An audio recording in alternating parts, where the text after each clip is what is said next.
If you want to transfer data from your iPhone to a Motorola smartphone, then in this case we have two main ways to do so. The first method is that we can check if we have the Android switch available on your Motorola smartphone. So if you open settings, you can go ahead and try to find backup or copy data, and you can check if you have copy data using Android switch. If you do, then we can press start over here, and then we need to choose iPhone or iPad in this place. And also on your iPhone you will have to download Android switch, so we're gonna go to the App Store, and then over here we can just simply search for Android switch. There we go. And of course you want to download the app and then open it once it is ready. So over here we can tap on next, and first we have the instruction to use a cable that fits both devices, your iPhone and your Motorola smartphone, but you can also tap on a cable doesn't fit, so you can transfer data wirelessly. Then we need to scan the QR code, so on our iPhone we're gonna tap copy data, and then you might see that you can connect to a network, but I can see by the name over here that it is not connect, so I'm gonna cancel and try again, and then I can scan the QR code. There we go, and now we can confirm that we want to connect.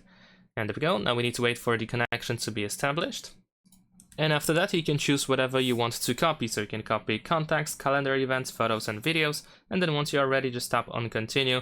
You might need to grant all the necessary permissions. You can also of course share all contacts that you have in here. And there we go, we are copying data. And once it is done, it is just done. Now on the other hand, if you don't have the Android switch option, let me actually just close this, we don't need this anymore. If you don't have the Android switch, then instead we can use the local send app. So on your iPhone you can just search for local send or any other third-party app that allows you to transfer files. But I believe that local send is actually one of the better choices. And also we can of course get it from the Play Store as well. So we can go to the Play Store on our Motorola and we can search for local send just like that, install it and open it on both devices. And then it looks like this. You can of course grant all the necessary permissions to be able to use it. And now over here we should be able to, for example, go to send on our iPhone.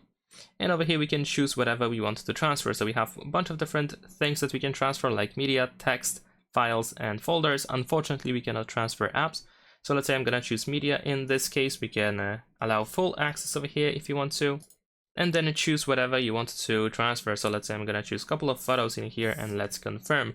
Now we can tap on our device. Of course we can recognize it by the name.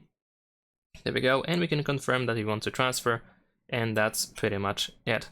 Of course, what you decide to transfer, it's up to you. And in the case of apps, then unfortunately you will have to transfer them. Well, you cannot really transfer them, so you will have to download them by yourself from the Play Store. And of course, some of the iOS apps are unfortunately not available on Android. So that's pretty much it. Leave a like and subscribe.